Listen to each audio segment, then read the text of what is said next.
The presentation is about half an hour long, and then we have time for questions. So because it's such a large group today, we ask that you put your questions into the chat, and then we'll pull from those and answer them for, in the second half hour.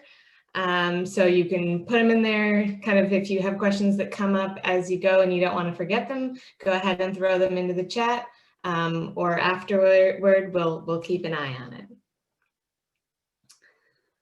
All right, with that out of the way, I want to start with some introductions, first of myself and the other presenters tonight, and then also other members of the committee that are here tonight.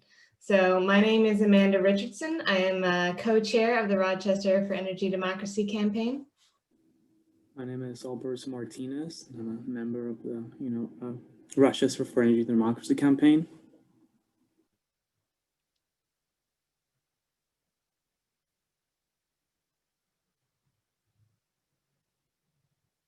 Oh, Sierra, we can't hear you.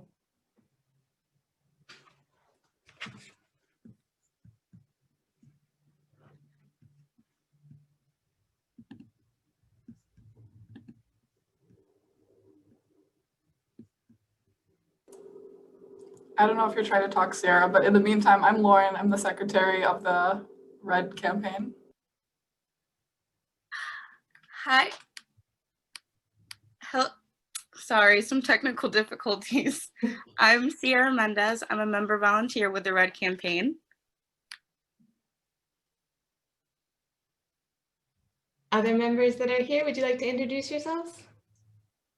Sure. I'm Rio. I'm the other co-chair of the campaign. Hey y'all, I'm Clara. I like she, her pronouns. I'm also a member of the campaign. I'm Angela, and I'm a member of the campaign as well.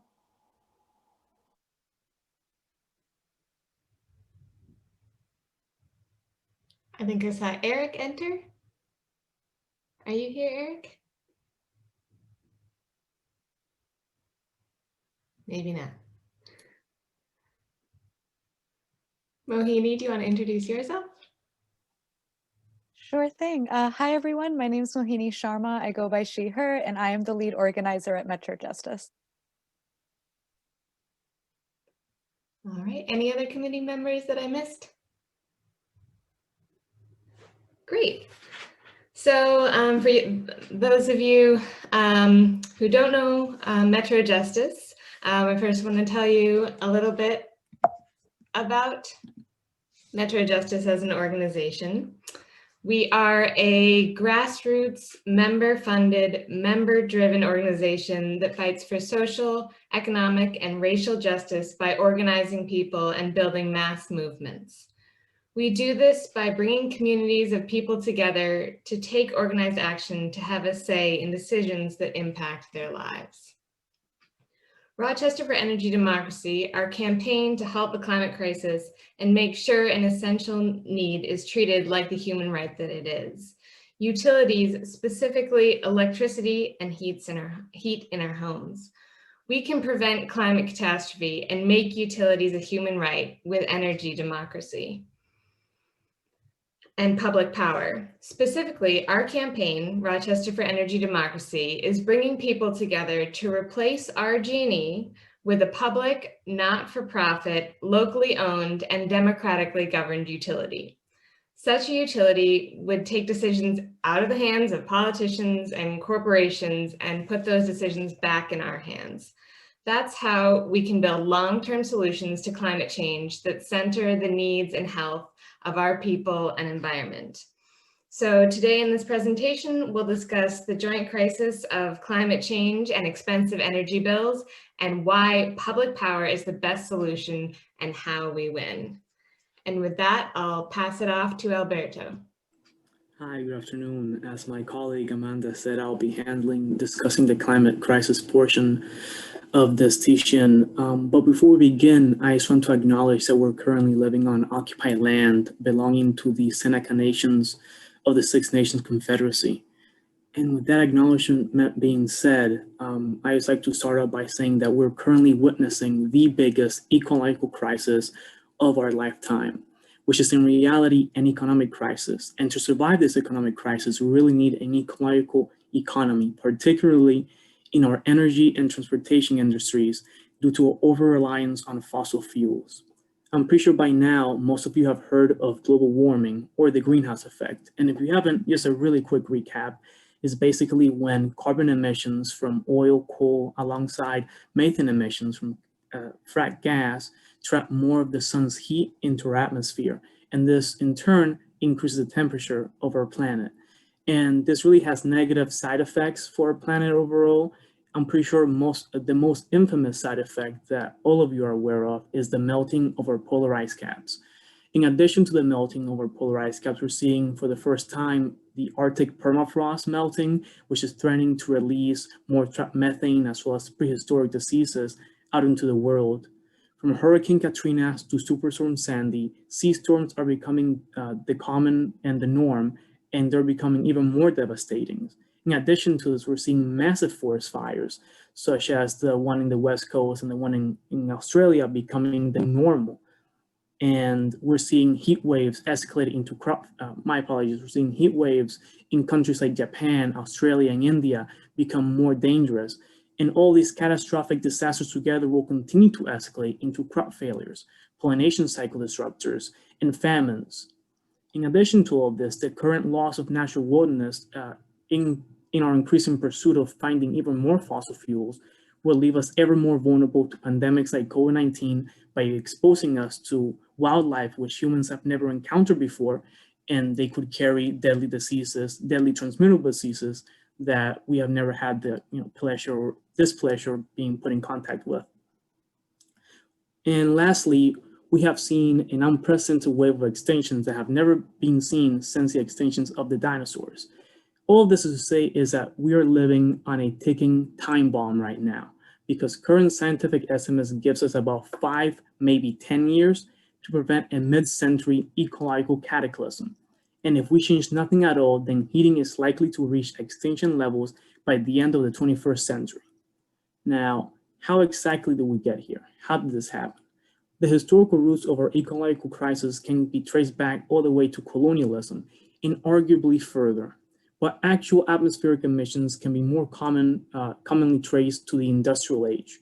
And these emissions exploded to unprecedented levels after the Second World War, as the Cold War thrusted the quote-unquote West and the Soviet Union into industrial competition with one another. And around the late 60s and early 70s, as the impact of the CO2 emissions were being felt around the world, both ecologists and fossil fuel industry experts began to understand what the greenhouse effect was, as well as the threat that it posed to humanity. And while ecologists have long sounded the alarm on the fossil fuel, the alarm of what the greenhouse effect was, the fossil fuel industry spent a tremendous amount of money in the decades that followed, and I successfully, might I add, trying to suppress, deny, obfuscate, evade, and downplay the crisis at hand, all because they made money from it. So the big picture in all of this is that virtually all global economic, energy, and ecological decisions are currently being made by institutions that are heavily influenced, if not outright controlled, by people with significant amount of money and wealth. And they make the decisions based on what maximizes their profit and not really about the betterment or the health of humans or the planet. And just in case you thought that was all, there's also environmental racism that we need to contend with, as we're currently seeing these corporations who are responsible for the extraction and selling of these fossil fuels construct these factories and dump the excess toxic energy extraction in poor communities and poor communities of color. These factories that they build expel millions of tons of toxins into the air each year, and their dumping sites can lead to adverse health effects on the people who live around this area. A good example of this is the toxic ground sites of the Plex and Brownfield community in Rochester, New York. And current alternatives to this, which is green energy corporations, are often little better. And I say this because while green energy offers us a better solution, because they don't rely on fossil fuels, the same hierarchical structure, makes them fall into the same patterns as previous fossil fuels corporations, as the Invenergy Corporation is trying to build a 1,000 acre solar farm over part of the Canawagas territory, which is Native American land, which includes ancient Seneca Nation burial sites, which is an insult to injury to a community that has had their land stolen from them by this government. Now, here locally in Rochester, we currently emit about 1.8 tons of CO2. These are the numbers reported as of 2014. And of our greenhouse footprint, home energy is by far the biggest culprit, followed by car exhaust. And while City Hall does have a plan to deal with this, their plan is woefully inadequate because it doesn't plan to swiftly or significantly reduce either of those two largest sources of CO2 emissions. And since the biosphere will not wait, the question before us becomes not whether things will change, but how will they change? As we know, some kind of transition has already begun. So the solution to this is obvious. It's democratic community control over energy economy rather than a corporate monopoly with minimal state regulation. A public energy cooperative will be able to rapidly transition us away from fossil fuel energy. However, to be able to make sure that it is a full just transition, we have to get two things correct. We must guarantee dignified livelihood for all of our for all of our energy workers and address our city's toxic sites while at the same time providing progressive rates and a moratorium on shutouts, because we all know the RG&E will never do these things because all they care is about profit and we don't have a lot of time to lose. And with that, I will pass it on to my colleague Sierra to discuss the current system. Thank you, Berto. And it's nice seeing you all here with us today. So this, as Berto so excellently illustrated for us today, is the consequence of the big picture here. How our current energy system has influenced our current climate crisis in such astronomical ways. And so now we can move on to understand the particular role of private for-profit utility companies and further how unnecessarily and exploitatively expensive they drive our utility bills to be. These are called IOUs, or investor-owned utilities, and that is specifically what we will be getting into in this next section. So to provide a little background, when thinking about utilities, undeniably we need to consider energy distribution. That's the main component. That is how the system currently operates and the infrastructure necessary to transport and deliver the power generated. For electricity and heat in our homes, hospitals, businesses, workplaces, etc., distribution and delivery involves the grid. The grid being all the electric lines and gas pipes that transport power in a region. And so now, the primary institution that serves as the bridge between energy production, distribution in the grid, and our homes is our utility. Many utilities purchase energy from producers themselves. Their primary purpose, however, is owning and operating the grid. Utilities can be private or public. Fairport Electric is an example of a local municipal utility, while RG&E is a private utility that is a subsidiary of Avangrid, which in turn is a subsidiary of a multinational megacorporation, Iberdrola, based in Spain. In sum, the primary reason we're facing a climate crisis and expensive utility bills is because energy production and distribution have been organized as an extractive, private, profit-driven economy. And that's a theme I think we're all familiar with. You can't address distribution without taking on these IOUs. And so, firstly, RG&E guarantees its shareholders a 9% return on investment through revenue in the stock market. And as you can see here, this is an RG&E bill in the flesh here. Very confusing and certainly not customer friendly. And so in 2018, RG&E reported more than $700 million in profits, all of which did not get reinvested into maintaining the infrastructure, energy efficiency upgrades for homes, investing in a green energy transition, or investing in the community in other beneficial ways. Not to mention, RG&E charges a fee of $21.38 per month, independent of how much energy you actually use, meaning you could not turn a single light on in your house and you would still owe that fee to RG&E, period. As RG&E shareholders get wealthy, Rochester residents suffer rate hikes, shutoffs in winter, a disastrously maintained grid, and poor service. If a multi-million-dollar corporation won't figure out the bare minimum of taking care of our needs, what are we paying them for?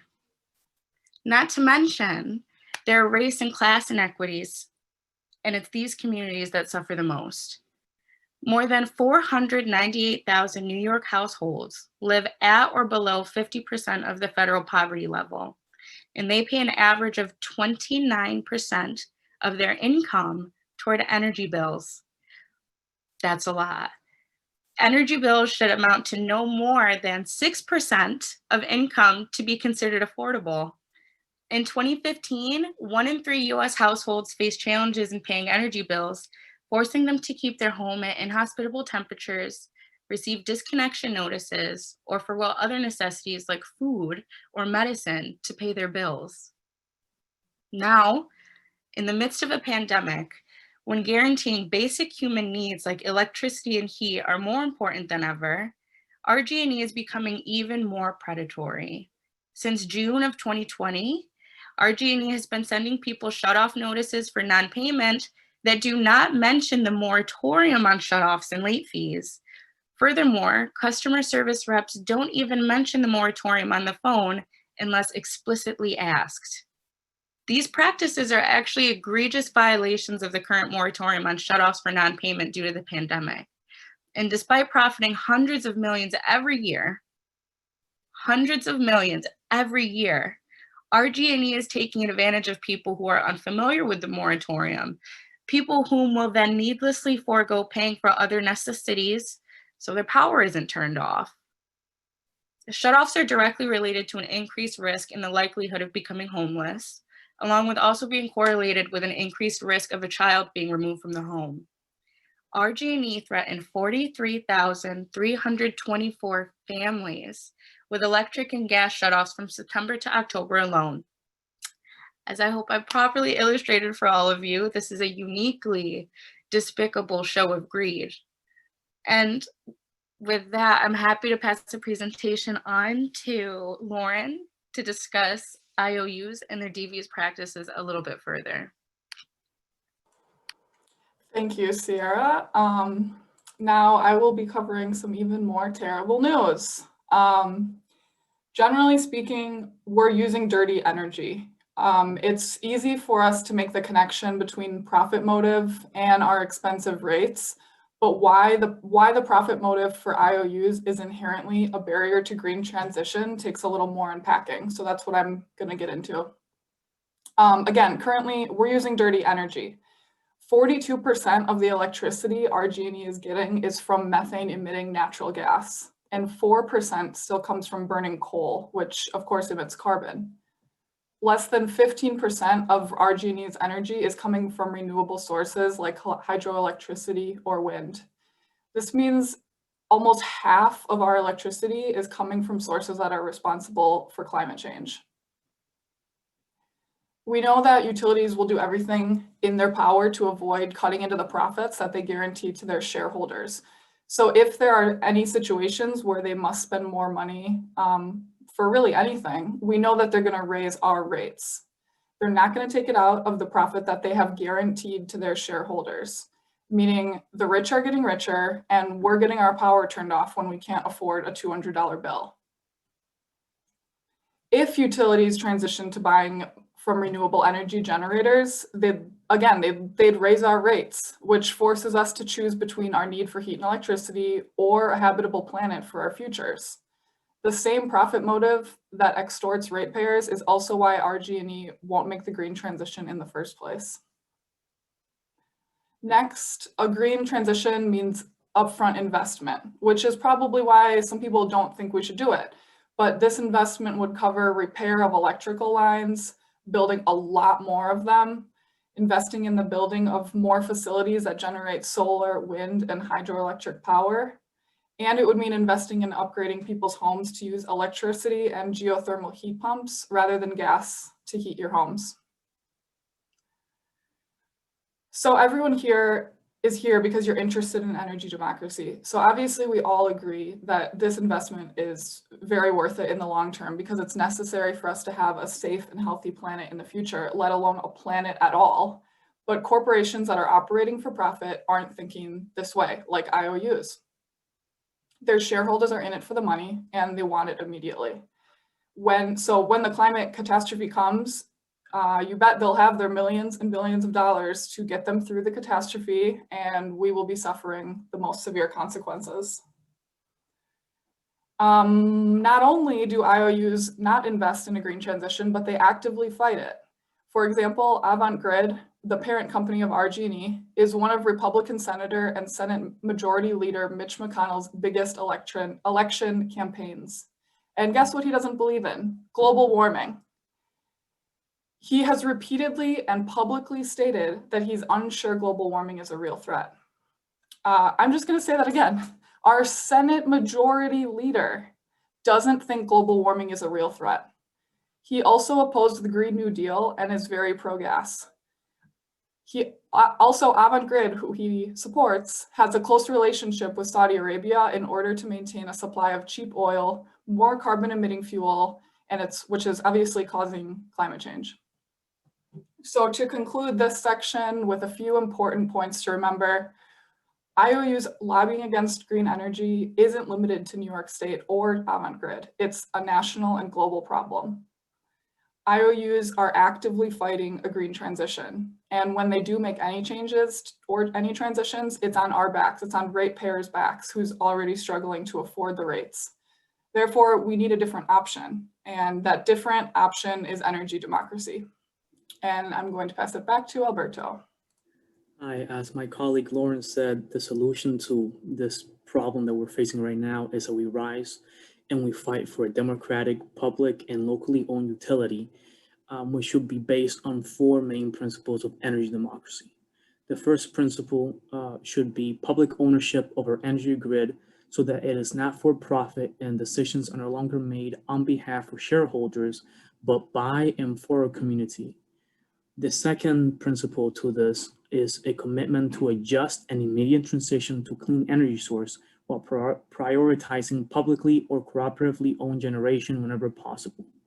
Our third principle should be a commitment to a just transition for energy workers guided by recommendations from worker unions. And lastly, our last principle is cooperatively governance of the utility, including direct ratepayer democracy, and the Board of Elected Community Representatives and representatives of worker unions. This model that we're proposing has multiple benefits. One of those benefits is that a public utility will address the economic needs of Rochester residents. Currently, our city has 1/3 of its residents who are living in poverty, and we obviously must do more to prioritize their needs. And with a public utility, customers of said utilities pay 13% less than those of private utilities. A second benefit is that a public utility will help us confront the climate crisis at hand. We can and we will decide to give our public utilities a green energy mandate with the goal of reaching carbon-free emissions by 2030, because a publicly owned utility will empower the city to invest in and build renewable energy sources like solar, wind, and hydroelectric facilities. A good example of how we could do this is that locally, 46% of our electricity comes from natural gas or coal, but with a public utility that we can control, we could set a goal of transitioning 5% of that to renewable sources a year. And we will be at 100% carbon-free emissions in less than a decade.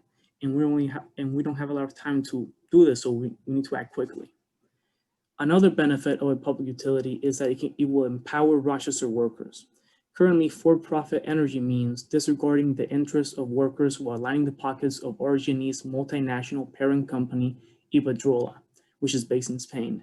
But with a public utility, workers could more easily unionize so they could get the pay, the benefit, and the working conditions that they deserve. And we could be in control of ensuring that a just transition for fossil fuel workers is possible. Another benefit of a publicly owned utility is that a public utility will create good-paying local jobs. Because according to the Department of Energy, solar electricity generation accounts for the largest share of employment among all energy sources. with more than 260,000 American workers, at least half of their time supporting solar, and more than 100,000 American workers in the wind sector. So investing in renewable energy sources creates jobs in construction and installation, operation and maintenance, manufacturing, engineering, and lastly, project management and professional services. And with public utility, our community can ensure that these are good paying union jobs. Now, lastly, a public utility will make our communities more resilient in times of crises. With a public utility, we will never be at the mercy of a distant shareholder or a governor to take care of our own people again. We could decide to save up for a fund to provide for people's energy needs in times of crises, to qualify for statewide or national bailout when necessary, and to take other emergency measures to make sure that people still have heat and electricity in times of crises without racking up unpayable debt. And with that, I'll pass it on to my colleague Sierra to, Thank you, Gumberto. So, the plan to win. We've condensed and developed this process into 5 steps, big steps, pretty big steps, all beginning with the first one, the feasibility study. And you can kind of think of this as like the blueprint. This requires experts in all involved fields, particularly engineering and finance, to look at the current system and the system we are proposing to see what it would take to make that transition and what costs would be associated with doing so. Afterwards, the second step is to write a ballot measure for referendum to authorize this public utility. While this officially has to come from the city's corporation council, as is common practice, we have drafted a ballot measure that incorporates what we want to see in a public utility already and ourselves. The third step is to send that measure to referendum. This is an important step. Through either city council or a petition, the measure has to go on the ballot. It's got to be on the ballot. And then once we achieve that, we have to win the referendum. That's where the people, they come out and they vote, yes, we want this public utility. Yes, we want this democratic utility. And they vote yes, and we get the support and approval to move on. So after all of that happens, our last step is to acquire the grid from RG&E. Now, this is where David meets Goliath, and also where the value of the feasibility study really comes into play. So in this step, the last step, the value of the infrastructure is assessed, and an attempt at negotiating a purchase price between the city and RG&E is made. From existing cases around the country, we know that an agreement likely won't be reached. And so then the city will have to take RG&E to court to get a condemnation to impose a final price. So if you're looking at that and you're thinking, wow, Reb, that sounds like a lot of work. You would be 100% right, because it's absolutely an endeavor to take on. Getting a referendum on the ballot to establish the utility, turning people out to vote for it, which involves a ton of public action, protests or bill strikes when necessary, and then establishing a collective democratic ownership of our utility, which again is the big idea. The summit is quite a bit above the ground, but it's possible to get over it, only possible if Rochester residents are informed about our energy system, get involved in this movement, and bring their friends and neighbors to get involved in the movement as well. If we want our utility to benefit us, because we know RG&E isn't doing that very well, we need to be actively involved, and that's why we're talking here with you today. So I would like to then pass it on to Amanda. Thank you, Sierra. So I want to give you a little bit of an overview. Sierra just told you the big overarching steps that it's going to take to win this campaign. So I want to tell you a little bit about what we've done since this campaign started in August of 2019. So in addition to doing local work, we are a part of a statewide coalition called Public Power New York. We are a founding member of this group. And together with organizations across the state, we're fighting to pass 2 public power bills that will bring both energy generation and all investor-owned distribution utilities under public control. These 2 bills are called the NYPA, which stands for New York Power Authority Bill, and the Public Power New York Bill. And if you're interested in those, we're happy to elaborate more on those during the Q&A. We have, since August of 2019, grown to a diverse and dedicated team, some of whom you're seeing today, of nearly 20 volunteers that meet regularly. And there's a base building working group, which is doing the work necessary to keep our movement growing.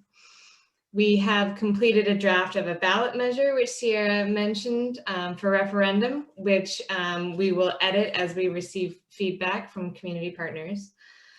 We have built support from Rochester DSA, Rochester Citywide Tenants Union, and local labor unions like 1199 Service Employees International United, SEIU for short, SEIU 200, Workers United, United Auto Workers, and the Federation of Social Workers. We have participated in the organization of a statewide utility ratepayer strike to demand COVID bill relief now and public power in the long term. And our feasibility study working group is doing the necessary research to determine the scope of the feasibility study, contact potential research institutions with the expertise to conduct the study, and identify sources of funding. We aim to have the feasibility study in progress by the end of this year. We know that we have one strong ally in Rochester City Council, and we're currently solidifying a plan to introduce our campaign to the mayor and city council to assess their positions and then see where we have to go from there.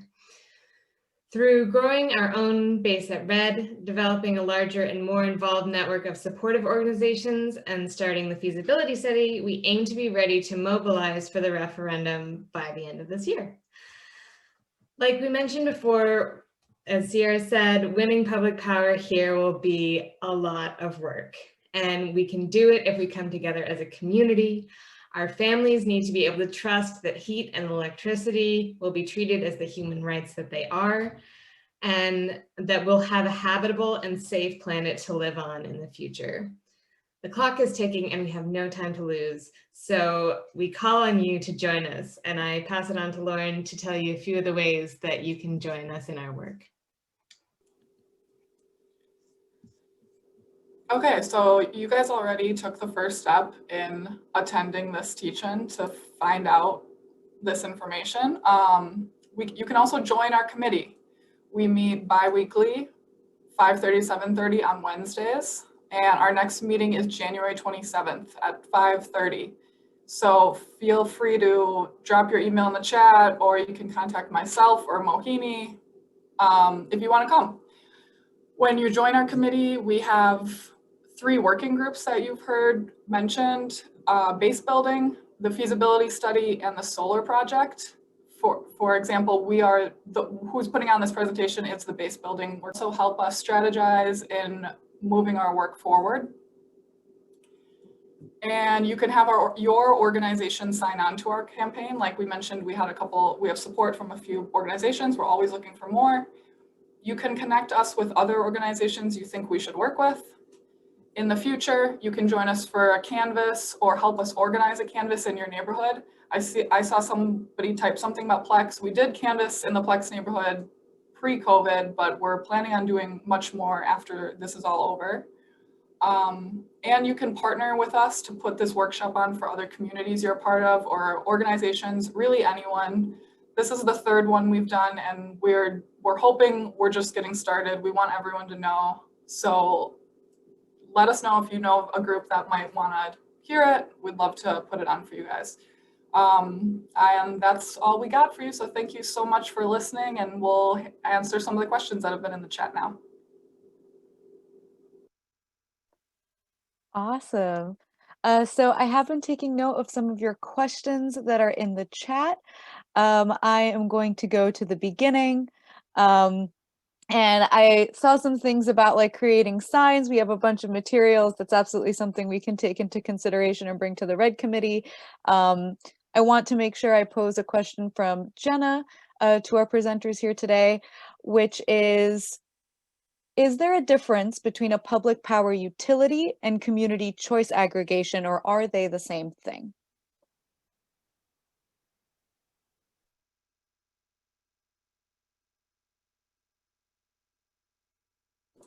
So I'll start on that one. So they're different. The community choice aggregation is something the city is putting on. They just introduced it.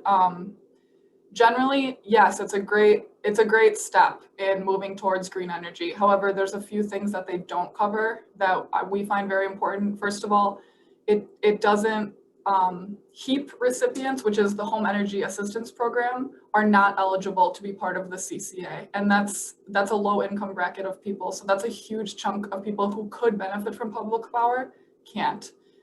Also, it's run by two parent companies, Joule, which is statewide, and Rocktricity, which is local, of course, but Joule, Rocktricity, and the city of Rochester are going to be running it, so that doesn't allow for democratic control. So we acknowledge it's a great step, but our project is better, to be honest.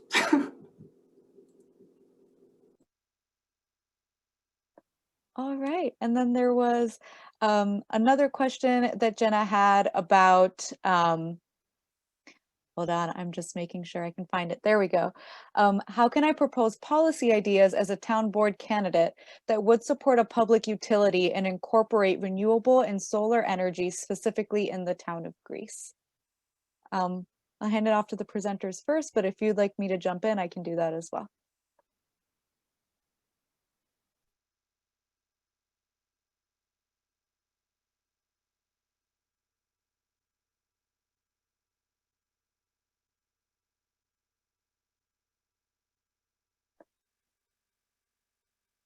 All right, I can jump in here a little bit. So one thing that would be really great, Jenna, is for us to sit down and talk about how Greece can participate into this, because one thing we are actually looking to answer through the feasibility study is the exact amount of the grid in RG&E service territory that we should referendum to make public at once. There are some questions about whether we should just take over Rochester City proper first and then incorporate the suburbs one by one. There's a question of whether we should have simultaneous referendums in all of RG&E service territory. There are a lot of political and logistical questions there that we have to answer in terms of strategy, but it's something that we are definitely talking about, hope to get an informed and accurate answer from with the feasibility study, and we would love to sit down with you and discuss some of the specifics of that as well. Right. So going down the list with another question.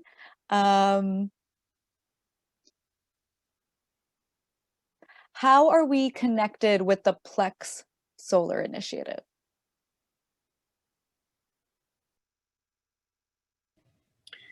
I can probably handle that one. My name's Eric Zeiss. I'm associated with the Red Committee and have been working fairly closely with the Plymouth Exchange neighborhood on the east side of the city, just a little bit downstream from the University of Rochester on the other side of the river from you are. And what we're trying to do there is to create a 500 kilowatt solar installation on the rooftop of a commercial building, 920 Exchange Street, which is on the brownfield that's on the eastern edge of the Plymouth Exchange neighborhood. The aim of this project is to turn it over to community ownership after financing is paid out. So we're looking for effective ways to set up the financing to allow that to happen in as equitable a manner as possible. The plans as they stand at this point, this is sort of a first stage in a number of possibilities. We're hoping to involve the University of Rochester both as a neighbor and as a potential site for additional solar arrays, and hope that in the long term that we can benefit a larger community than just a few hundred households from the initial 500 kilowatt system. Yeah. There are a lot of educational opportunities also available with this, and we're trying to work with the local schools in that area. Awesome. Thank you so much, Eric, for answering that. It's been a really exciting thing that we've been doing. Our members, Eric and Emily, have really been our point people on that, which has been awesome. Another question that we have in the chat is, aren't you becoming a locally owned ESCO? And if you'd like me to field that, I can field that. Just give me a nod.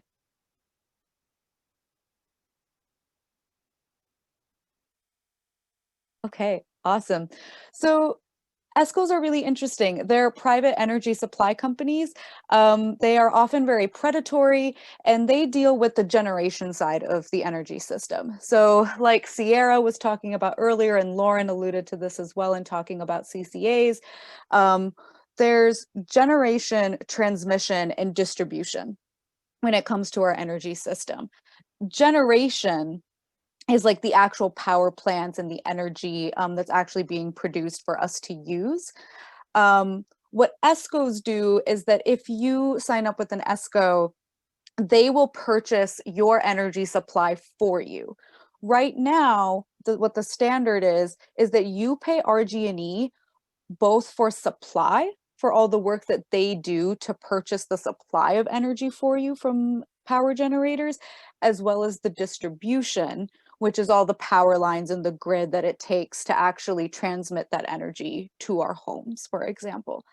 So ESCOs say, actually, rather than paying RG&E for supply, you can just pay us for supply, and we'll give you cheaper rates on that. You'll save money with us. There are some renewable energy focused ESCOs. But what we've seen is that there's a lot of predatory language within the fine print. You often don't get the cost savings that you are expecting, and they're private companies. So what a public utility would actually do is that a public utility focuses on the distribution side of the system. And if we had a public democratically owned utility, we would actually have a say in where that utility buys its energy, which is why it can be such a powerful mechanism for both getting really good and affordable prices for our residents, as well as making sure that we're prioritizing purchase from renewable energy sources, cooperatively owned energy generation whenever possible.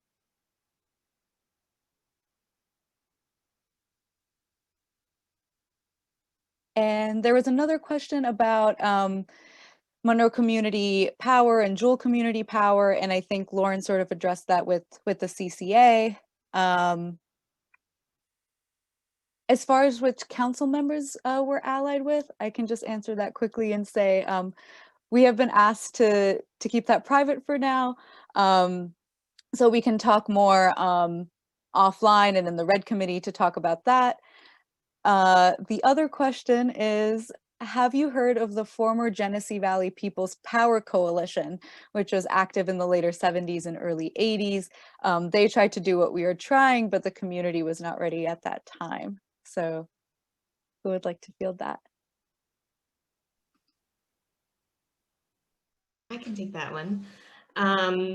Yes, we have heard of it and spoken with Denise, who was a part of that. And if you want to hear that conversation, we have a podcast called the Rochester Public Power Hour. You can access it through our website. If you go to metrojustice.org under podcast and newsletter, it's there, or you can download it in Google Podcasts or Apple Podcasts. And our first initial episode, we talked to Denise and about because we wanted to learn about the work that was done at that time and then build upon it. And then there are further episodes that also talk to people who are currently a little further along in this fight. They're at that different stages in this process across the country and even the world. So I really encourage you to check that out.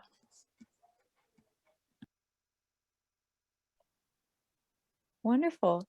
Are there more questions? I think we're at the end of the list for the time being, so I'll give folks a couple minutes to put more questions in the chat.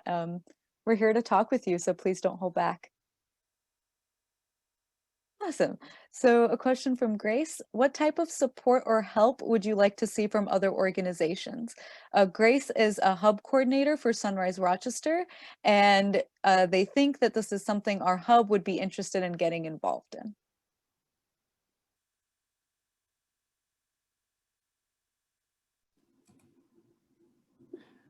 Well, we would need help with, organizing on the ground, door knocking, people helping us, passing out flyers. This will, of course, in a time when we can safely do these things outside. Currently, there's COVID-19, cases are spiking. So for the moment, maybe assisting us with online base building, like what we're doing right now. There's another group that focuses on the feasibility study, with things of that nature. I'm sure my other colleagues can, clarify more. Sure, I can proceed further with that. So a good start would be to come to our biweekly meetings, because at those meetings, we as a group very democratically go over the things we need, and we're split into separate sections too. So what base building needs and what the solar project needs and what the feasibility study needs are all different needs. But in general, base building, I'm a part of the base building committee with a lot of the people here. It's all about getting the word out. So we try to organize to do a lot of leafletting. This presentation was organized to try and get more people to become aware of the system. And again, we can put this presentation on for other groups or assist other groups in putting on this presentation for their own committees. So at least on the base building side, we're going to need a lot of support to get the movement passed on the referendum. So I can speak to that. We also have an organizational sign-on letter for folks that would like to partner in deeper ways, or just have publicly endorsed the campaign. So Grace, if you, I have your email through the registration. One of us will follow up with you to talk about whether or not Sunrise would like to actually sign on to the campaign.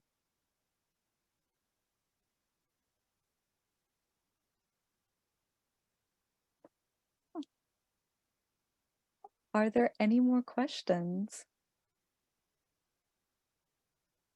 Awesome. Thank you for that, Angela. Absolutely. Please follow us on our social media handles.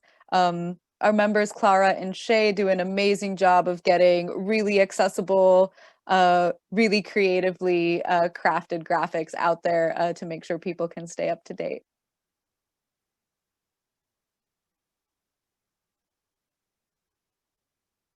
Would anyone like to ask any more last questions or offer any more thoughts in the chat before we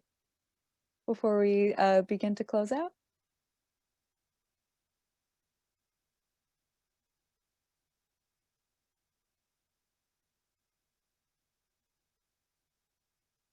All right, I will pass it back to Amanda to close us out.